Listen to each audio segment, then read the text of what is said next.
एक समय की बात है, इंद्रप्रस्थ में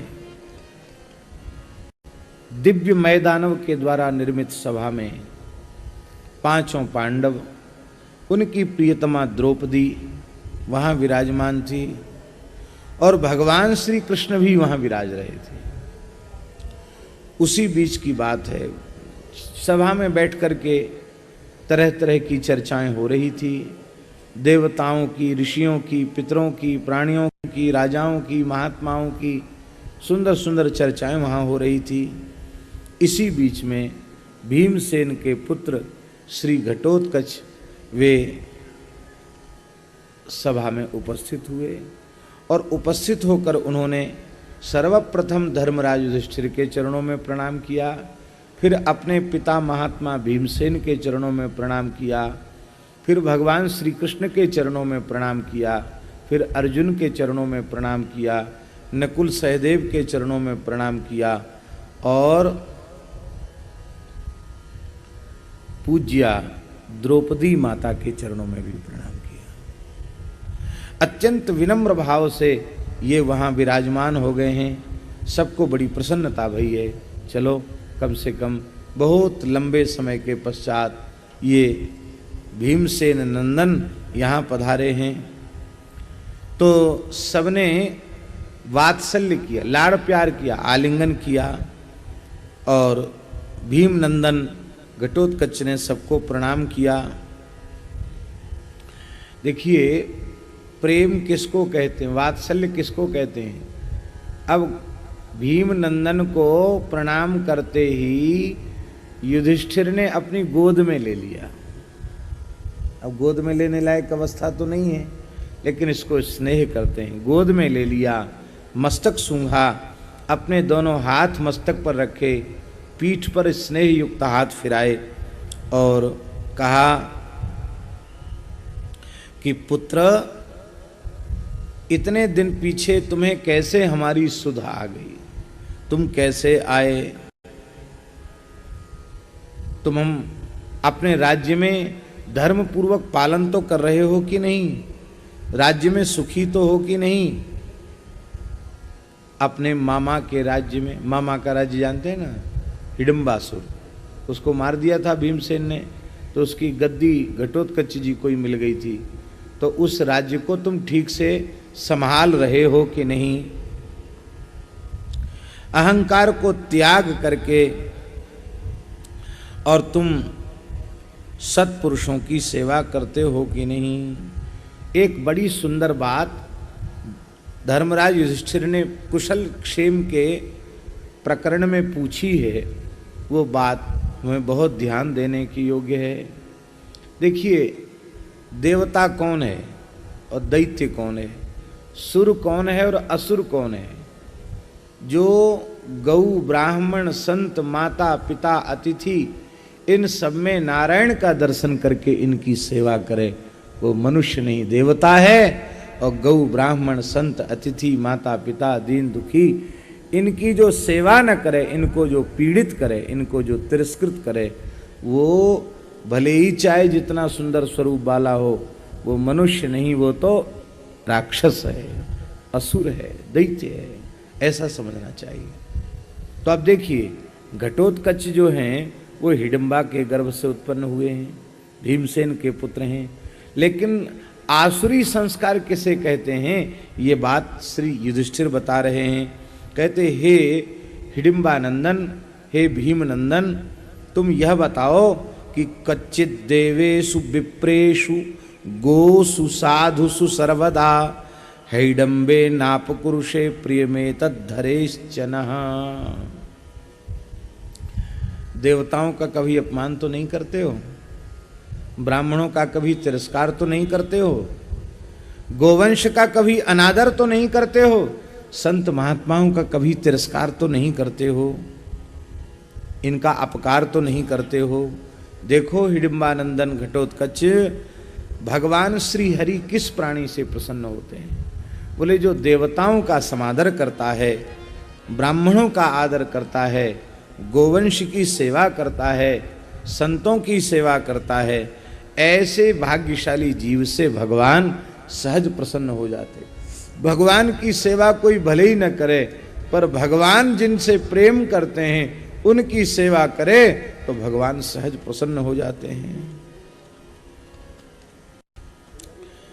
और तुम्हारे प्रजा में कोई राक्षस तुम्हारी आज्ञा का उल्लंघन करके गौ ब्राह्मण को सताता तो नहीं है? तुम उसे कठोर से कठोर दंड देते हो कि नहीं?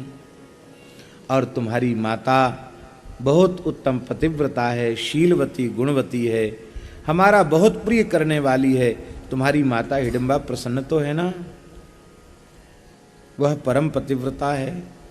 देखो, भीमसेन की प्रियतमा होकर भी और भीमसेन के ऊपर कोई दबाव नहीं है। पहले ही निश्चय हो चुका था कि संतान उत्पन्न होने तक तुम्हारे साथ रहेंगे। तो आज भी उसका कोई भीमसेन पर दबाव नहीं है। वह हमारे सुख में ही सुखी है, अपने निज सुख का भान उसे नहीं है।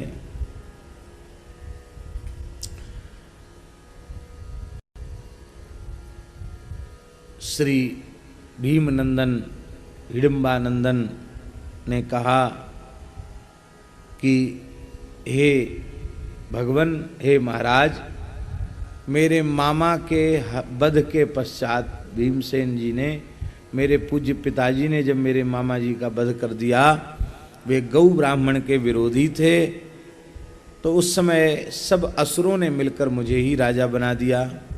और मेरी माता प्रसन्न है, कुशल से है, कठोर तप में लगी हुई है। और वह मेरी माता ने मुझे एक ही आदेश दिया है तपस्या में जाने के पहले। माता ने कहा कि देखो बेटा, जो बालक अपने पिता माता का भक्त नहीं है उसका जीवन व्यर्थ है, उसका शरीर धारण करना व्यर्थ है। अपने माता पिता की भक्ति अवश्य करनी चाहिए। हमारे पूज्य महाराज जी कहते थे, भक्तमाली जी महाराज जी कहते थे कि भगवान श्री राम ने अपने पिता के सत्य की रक्षा के लिए अयोध्या के राज्य सिंहासन का त्याग किया और कंटकाकीर्ण दंडकारण्य में 14 वर्ष तक कठोर कष्ट सहन किए। अपने उन सुकोमल चरणों में जिनके स्पर्श में भगवती जगत जननी सीता जी को संकोच होता था, कहीं इनके चरणों में मेरे दबाने से पीड़ा न हो जाए, इतने सुकोमल चरणों से कंटकाकीर्ण दंडकारण्य में विचरण किया। किस लिए? केवल अपने पिता की भक्ति के लिए।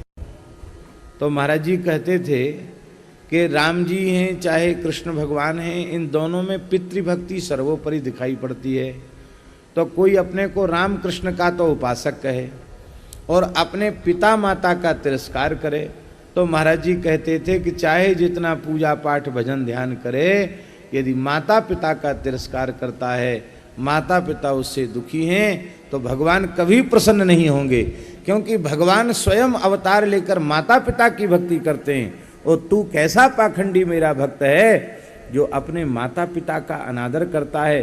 अरे तेरे माता पिता के रूप में मैं ही तो हूँ, पर मुझे नहीं पहचानता है। गाय के रूप में मैं ही तो हूँ, पर मुझे नहीं पहचानता है, इधर उधर भटक रहा है ऐसे। और कहा है कि तुम जाकर पूछना कि हम आपके बालक हैं, आप आज्ञा देंगे सेवा की तो हमें प्रसन्नता होगी। तो सेवा की आज्ञा प्रदान करें, क्योंकि जो पुत्र अपने पिता की आज्ञा पालन करता है, अपने से बड़ों की आज्ञा पालन करता है, यदाज्ञा पालनम पुत्र पितॄणाम सर्वदा चरेत अथोर्ध्वलोकान सजय देह जायेत कीर्तिमान। श्लोक लिखने योग्य श्लोक है, इतना अद्भुत श्लोक है स्कंद पुराण का, श्याम बाबा के चरित्र का। कहते हैं कि जो पुत्र जिसने निश्चय कर लिया है, प्रतिज्ञा कर ली है कि मैं अपने पिता की, अपने बाबा की, अपने ताऊ की, अपने से बड़ों की आज्ञा का कभी हम उल्लंघन नहीं करेंगे, हम सदा श्रद्धा पूर्वक पालन करेंगे। कहते इतना ही कोई जीवन में अपने नियम ले ले तो ऊपर के सारे लोक उसकी मुट्ठी में। अथोर्ध्व लोकान जयति, ऊपर के समस्त लोकों को वह जीत लेता है अपने तप से। और इह जायेत कीर्तिमान, मरने के बाद तो स्वर्ग आदि लोगों को जीत लेगा और जीते जी कीर्तिमान होता है। माता पिता की कृपा जिस पर न हो उसे कीर्ति प्राप्त होती नहीं है। कथनचित पूर्व के किसी संस्कार से हो भी जाए तो फिर कीर्ति के बाद अपकीर्ति भी इतनी भयंकर होती है कि फिर वह मुख दिखाने लायक नहीं रहता।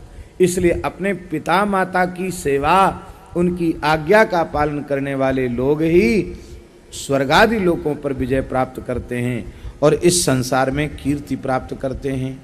यह सुनते ही युधिष्ठिर के नेत्र भराए, रोम खिल गए। बेटा हैं, देखो क्यों न हो, तुम एक महान पतिव्रता हिडिंबा के पुत्र हो और निष्पाप भीमसेन का अंश हो, भीमसेन के द्वारा तुम उत्पन्न हुए हो, तो अपने पिता माता के लक्षण तो बालक में रहते ही हैं।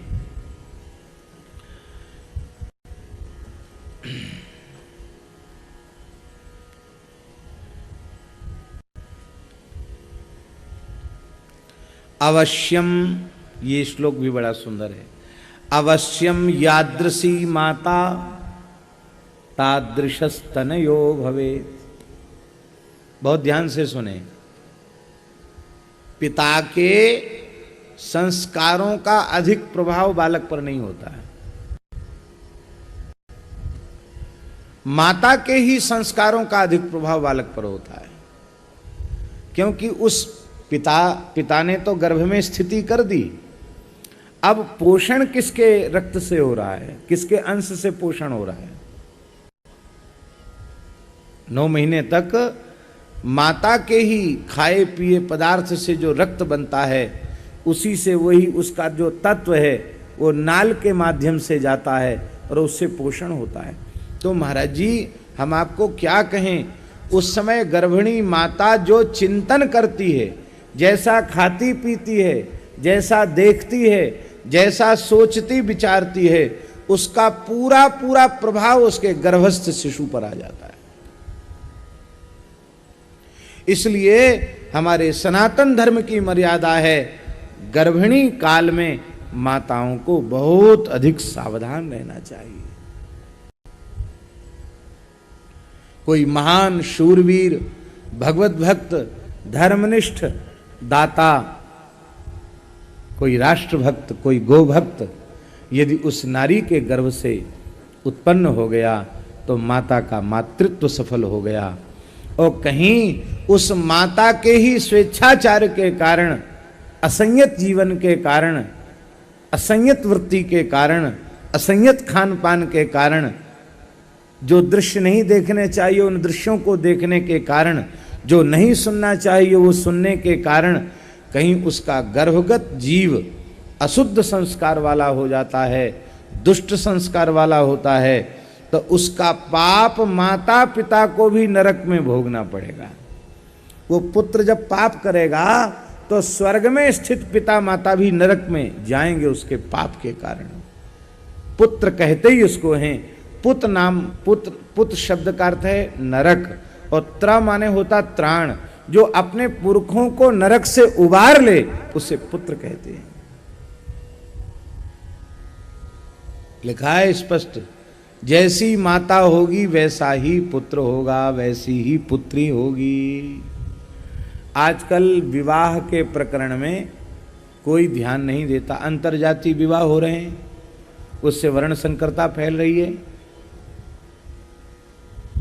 और संकरो नरकायैव कुलघ्नानां कुलस्य च, ये वर्ण संकरता नरक ले जाने वाली है, ये गीता जी की पंक्ति है। बड़ी विचित्र स्थिति हो रही है।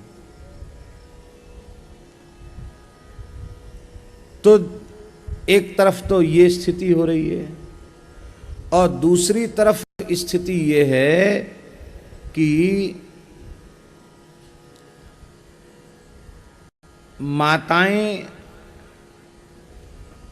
पिता जो हैं उन्हें तो धन कमाने से फुर्सत ही नहीं है, परिवार में थोड़ा समय दें ऐसा अवकाश उनको नहीं है। और माताओं का जीवन ऐसा अव्यवस्थित अशास्त्रीय जीवन हो रहा है कि बालक संस्कार संपन्न कहां से आ?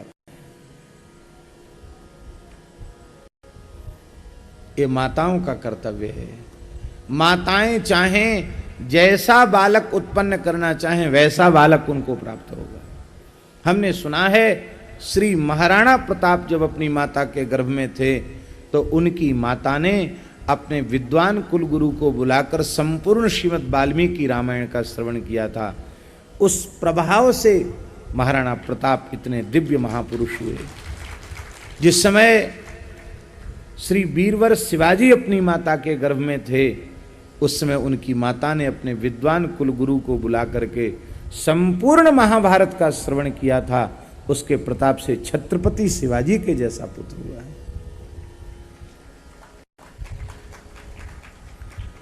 जिस समय छत्रसाल अपनी माता के गर्भ में थे उस समय उनके पिता चंपत राय ने विद्वान ब्राह्मण को बुला करके संपूर्ण श्रीमद् भागवत का श्रवण किया था। कहने का तात्पर्य यह है कि इन सब माताओं के पवित्र संस्कारों के कारण ही इनकी संतान इतनी दिव्य हुई। गर्भिणी माता को दिन में नहीं सोना चाहिए, गर्भिणी माता को असत्य नहीं बोलना चाहिए, गर्भिणी माता को ऐसे व्यक्तियों से जो पाप युक्त हों, मद्यमांस का सेवन करने वाले हों, उनसे संभाषण नहीं करना चाहिए। गर्भिणी माता को प्रत्येक पूर्णिमा को भगवान का पंचामृत लेना चाहिए, पंचगव्य लेना चाहिए। अमावास्या को पितरों को नमस्कार करना चाहिए। पर्व पर किसी पवित्र ब्राह्मण को अपने हाथ से कुछ दान करना चाहिए। नित्य रक्त पुष्प लेकर के, रक्त चंदन लेकर के पवित्र गंगा जल आदि से अथवा किसी भी शुद्ध जल से ताम्र पात्र में भर करके गर्भिणी माता को नित्य सूर्य नारायण का अर्घ्य देना चाहिए, जिससे उसके गर्भ में स्थित बालक हो या बालिका उस सूर्य के समान तेजस्वी हो। केवल भारतीय देशी गाय के दूध दही घृत का ही व्यवहार करना चाहिए। अन्न थोड़ा कम खाए, रस से स्निग्ध पदार्थ अधिक खाए और शरीर से चलना फिरना भी चाहिए, थोड़ा श्रम भी करना चाहिए, जिससे गर्भगत बालक और अधिक पुष्ट हो। हम जब शरीर से कुछ श्रम करते हैं, चलते फिरते हैं, हमारे शरीर में जब हलचल होती है तो हमारा जो खाया हुआ अन्न आदि है उसका रस उत्कृष्ट बनता है, श्रेष्ठ बनता है। और यदि हमारे शरीर में हलचल नहीं होती है तो फिर हमारा खाया हुआ जैसा तत्व बनना चाहिए वैसा तत्व नहीं बनता, और वैसा तत्व नहीं बनेगा तो गर्भगत जीव को संस्कार मिलेंगे। आप विचार कीजिए, हिरण्यकशिपु का पुत्र है प्रहलाद, लेकिन गर्भ में स्थित प्रहलाद ने नारद जी की कथा सुनी और प्रहलाद भक्तराज हो गए। इसलिए बड़ी ऊंची शिक्षा है, गर्भ की अवस्था में माताओं को विशेष सावधान रहना चाहिए। एक ऐतिहासिक घटना हम सुनाएं आपको भैया जी। आपने नाम सुना होगा पंजाब के नरेश रणजीत सिंह जी, बड़े प्रतापी पुरुष हुए पंजाब के। तो उनके शासन काल में एक घटना घट गई।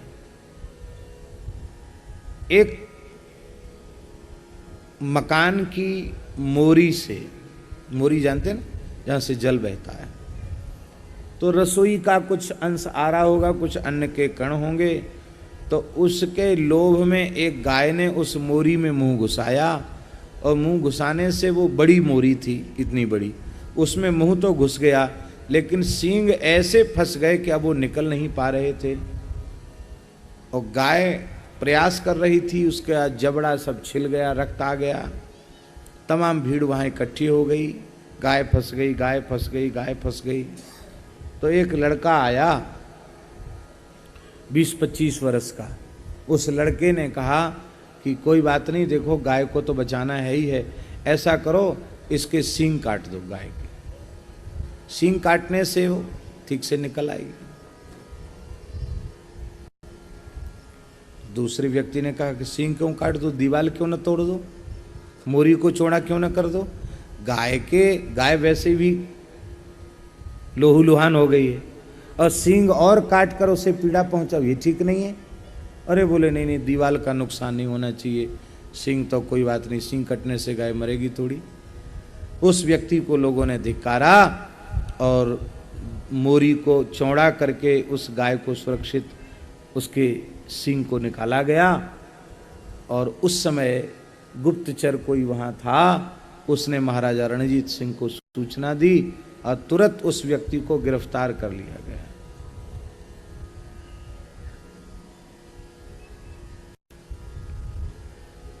राजा ने कहा इसकी मां को बुलाओ।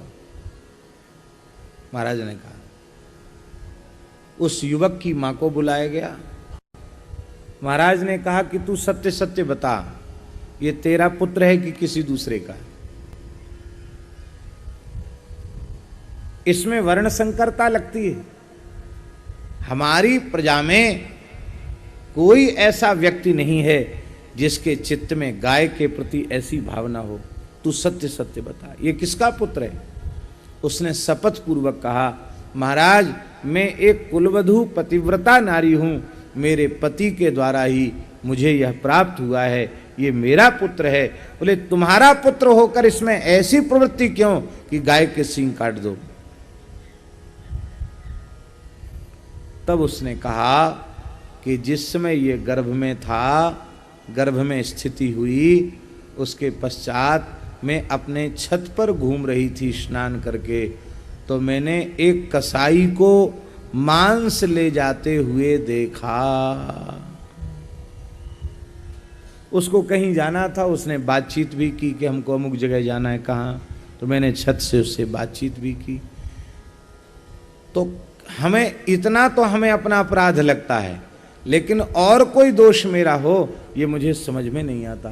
तो कहते हैं कि उस समय रणजीत सिंह ने अपने राज्य की नगर की सीमा के भीतर मद्य मांस बेचने खरीदने वालों की आने जाने की मनाही कर दी, निषेध कर दिया। और माताओं के लिए अपने समय में एक कानून जारी कर दिया कि माताएं जब गर्भिणी हों, उन्हें देखना हो तो अपने पति का मुख देखें, अपने पूज्य महानुभावों का मुख देखें, और नहीं तो दर्पण में अपना ही मुख देख लें, वे किसी पर पुरुष का दर्शन न करें। ये रणजीत सिंह ने आदेश जारी किया। आप सोचो, एक कसाई को मांस ले जाते हुए देखा और उससे बातचीत हो गई, उतने का प्रभाव गर्भगत बालक के ऊपर आ गया। अब मैयाएं सिनेमा देख रही हैं, होटल में जाके भोजन कर रही हैं, अश्लील दृश्य देख रही हैं, अश्लील गीत सुन रही हैं, तो बालक ध्रुव प्रहलाद कैसे कहाँ से पैदा होंगे? उस सिनेमा देख देख कर सब एक्टर ही पैदा होते हैं, कोई भक्त पैदा नहीं होते। उससे तुम्हारे मातृत्व की सफलता नहीं है, तुम्हारे परिवार की सफलता नहीं है, हैं? आहा, श्री मलुकदास जी का दोहा है, बहुत प्यारा दोहा। आजकल सुंदरियों का वो होता ना, क्या कहते हैं, प्रतियोगिता, सौंदर्य प्रतियोगिता, किसके सिर पे ताज रखा जाएगा।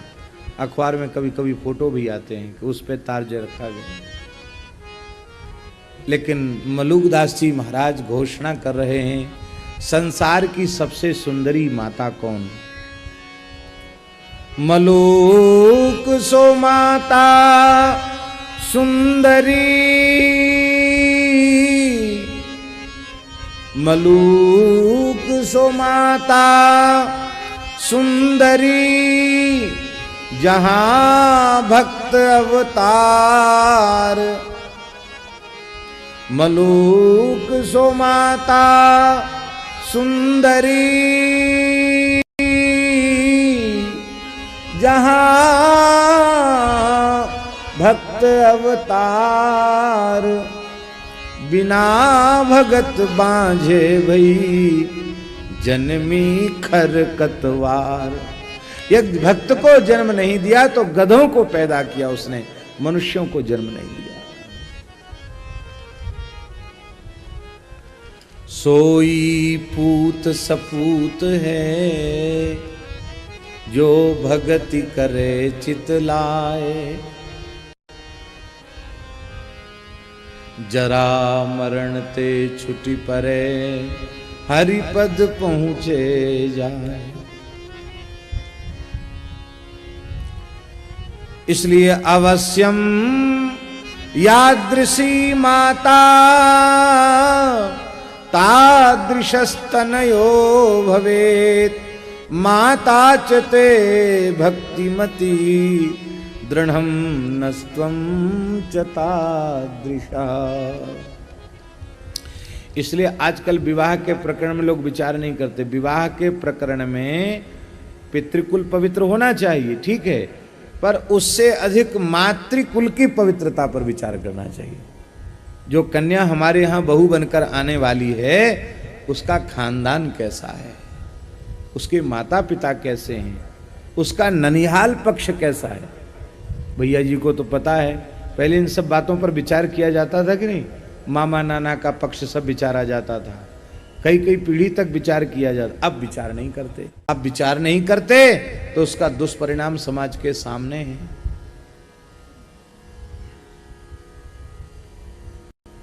हमारे यहां